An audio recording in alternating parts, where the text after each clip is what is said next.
morning, my friends. It is Friday, January 19th, 2024. I'm Hammer with Originator Success, here with your Daily Rate Lock Conversation, the only place on the web where you guys get to be part of the conversation, your daily rate update. Remember, you can join me live each and every day, 9:30 a.m. Eastern Time.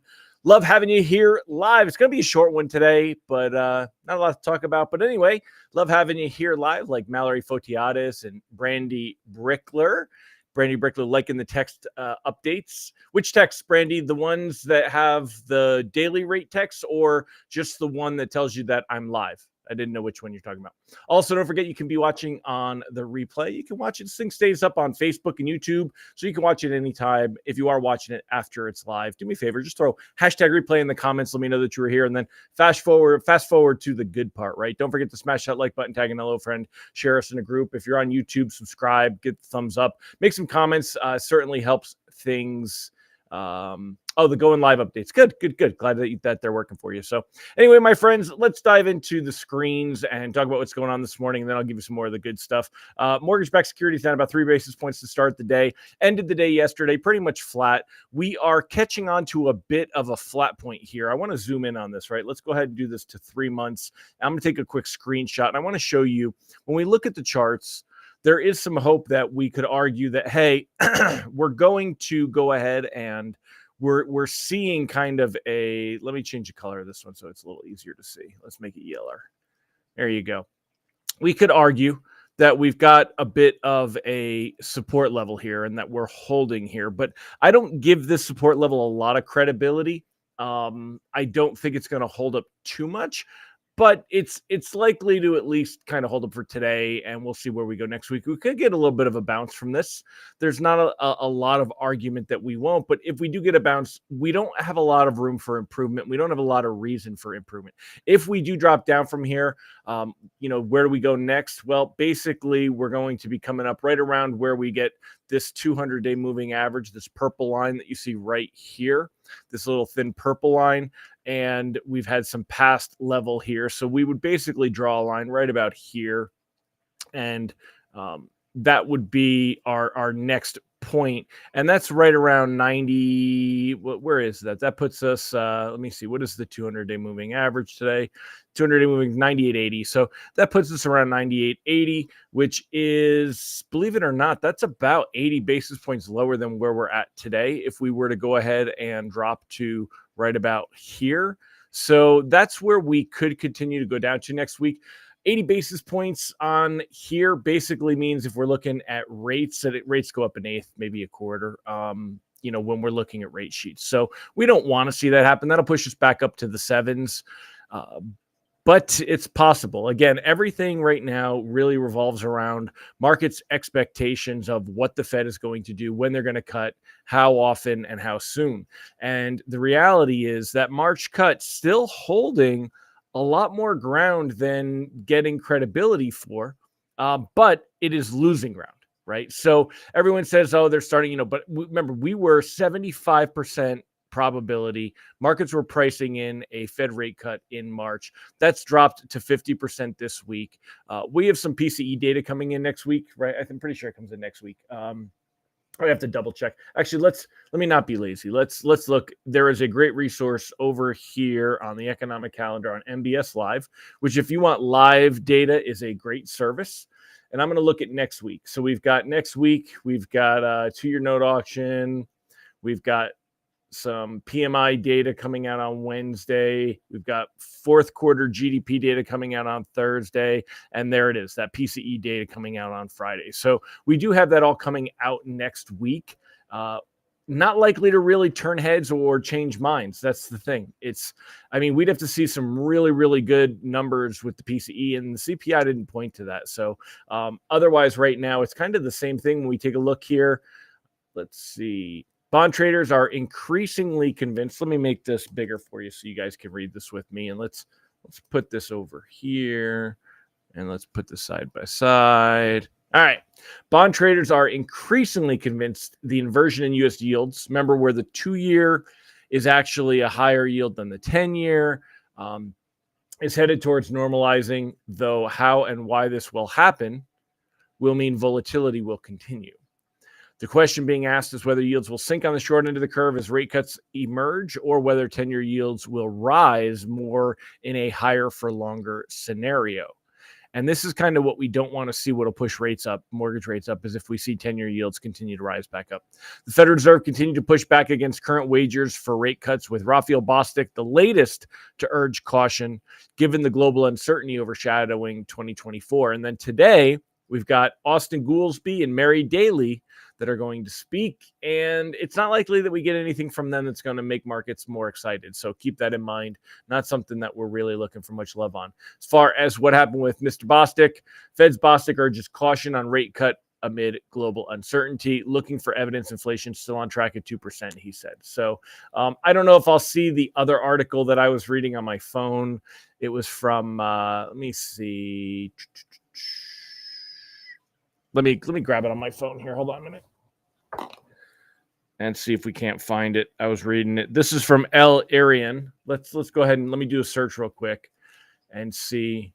Here we go. Hold on a minute. Let me do the search. El Arian says markets have overpriced speed. Let's see if their search functionality on Bloomberg site is absolute garbage. So this article was written this morning, and if I put last 24 hours, am I getting, there it is, finally. Here we go. All right, so this was another one that caught my attention this morning. El Arian says markets have overpriced speed. Wouldn't be surprised if cuts only start in the summer. And that's what we were looking at a while back. So markets are overpricing the pace and amount of Federal Reserve rate cuts as they're overlooking stubbornly high inflation, according to economist Mohamed El Arian. I do think that we get to the pivot, but relative to what markets expect, it won't be fast or deep. And this is what this basically means. The reason I'm sharing all this all with you is it means that there's nothing on the horizon that anybody is seeing that says, hey, rates are going to get all that much better. When rates aren't really going to get better, that's why we want to lock. There's not a lot of reason to floating. If it's 30 plus days, then I wouldn't be worried about floating right now. I would go ahead. But if it's anything that's closing in the next 30 days, as the advice has been, I would go ahead and lock. There's just not anything going on right here that gives us that momentum where, we've seen a sentiment shift. It's pulled away. Ron Siegel said El Arian was Bill Gross's partner, PIMCO, so he is way smarter than most of us. I'd agree. I would agree on that one, Siegel, for sure. So anyway, let's say hi to the live folks because I didn't do that yet this morning, and I appreciate y'all being here. Mike Tebow and Derek Bobadilla, good morning. What are y'all doing for the weekend? What's your Friday? My wife and mother-in-law are out scrapbooking. I got the bachelor pad, meaning the empty house. But we got some adverse weather. It's cold and a bit windy and crazy, but I've got some honeydew lists to do for sure. I'll be working on not going anywhere. We're going to go play poker tonight. Love my poker, but other than that, it's quiet for me. Who else we got on here? Nicole Samarad, Candido Diaz, Brad Summers, and of course, Mr. Ron Siegel. Great to have you guys here as well. Let me go back through the chat and see who else had been on here. We got Tina Brumond and Chris Perfer, Rob Stewart, Kenny Rivard. Great to see all of you here. Flint Elks. That's a strange Flint Elks Queen of Hearts raffle. Somebody's logged in as a weird one. Check this one out. That's a bit of a weird one. Ms. Brandy Brickler, good morning. Mike Morano, good morning. The snow is here for your snowmobile trip. Where, Mike? It's not in Rhinelander, Wisconsin, my friend. That's where I need it, and it's not there. So Mike's going to Elks meetings. Derek, nothing planned. Going to be snowing, hopefully. Yeah, are you looking up for Tahoe? Derek, I think you like that area, don't you? You're the Tahoe guy. Ron, so we might even get a half inch of rain for the next 3 days. Yeah, that So Chris is just watching some playoff football this weekend. Hopefully it's pretty good games. Jerry's visiting your brother in Florida. Good weekend to do it, Jerry. I hope you travel safe, my friend. Don't sit next to the door if you're on a Boeing Max. Just saying. Scott's going to the Real Estate Awards luncheon. Very cool. Yeah, Southern California, Lake Arrowhead. Okay.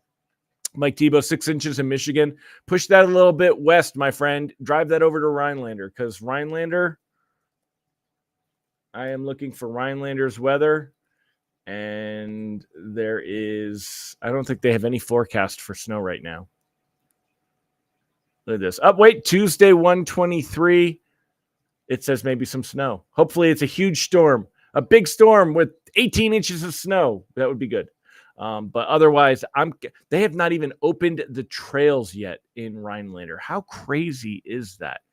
It is, I don't want to say that it's the cars. By the way, that was definitely, let me see if it's on Bloomberg and I'll show that to you guys. The whole car kick. Did you guys see up in Chicago, there were so many stranded Teslas? How crazy is that? Because they don't charge in the cold weather. It's too much for them. When it was the freezing cold.